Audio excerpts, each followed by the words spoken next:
This is Adam from Precise Pet Care. Welcome to our training video on billing options. Starting in the General tab of the billing options, we have a billing email address.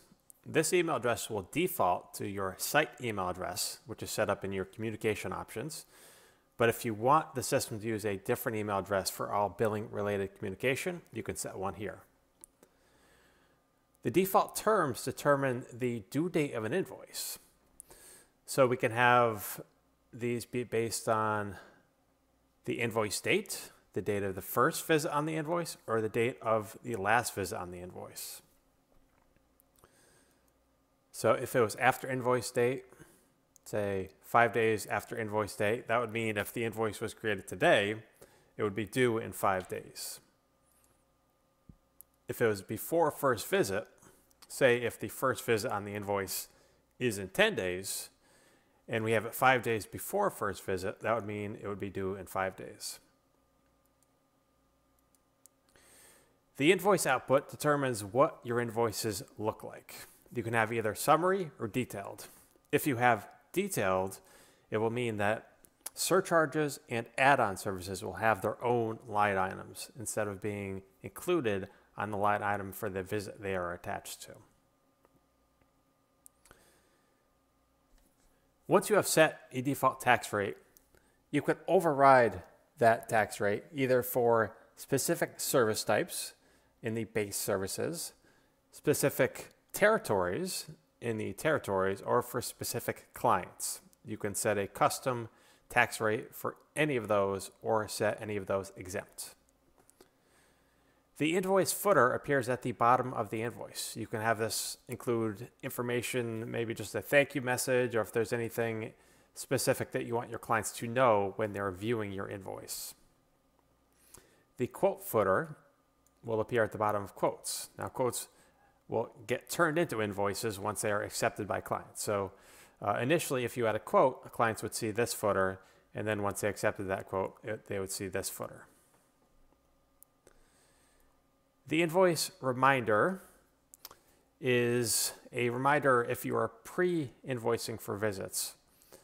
You can have a reminder sent out after you have already sent the invoice out. So say you invoice 2 weeks ahead. You could have that reminder be 1 week, 7 days before the invoice due date. So if we invoiced 2 weeks ahead, the invoice is due in 2 weeks. We have another reminder set one week before the invoice is due. Invoice overdue notices, you can have 2 of these, are sent after the due date of the invoice. So they're based on that. Automatic late fees can be turned on, and you can have them be a certain number of days after the due date. You can add either a dollar fee or a % of total fee to the invoices.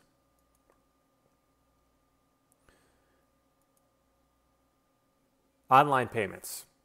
Here is where you set up your credit card processing and anything related to the payments in the system.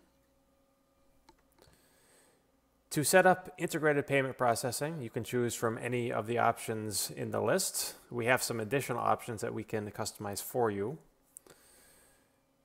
And choose your gateway. And once you enter your API credentials, and select the card types,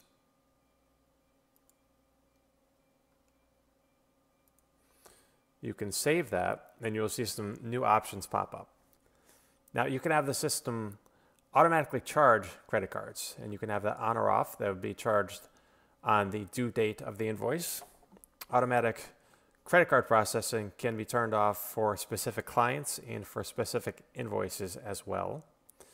If you want clients to be required to enter a credit card before they can request service, you can turn that on here. If you want to add fees to collect from clients when they're making credit card payments, you can add them here. Those fees may or may not be legal based on where you are located, so make sure to check into your local laws. And if you want to accept just regular PayPal, so someone paying on the PayPal website instead of on the system's payment page, you can enter a PayPal email address here. And I also want to show you Stripe Stripe is a little bit easier to set up in that you can click this Connect with Stripe button and either set up a Stripe account immediately or connect to an existing Stripe account. So that's a little bit quicker to get set up if you don't have any credit card processing gateway that you already use.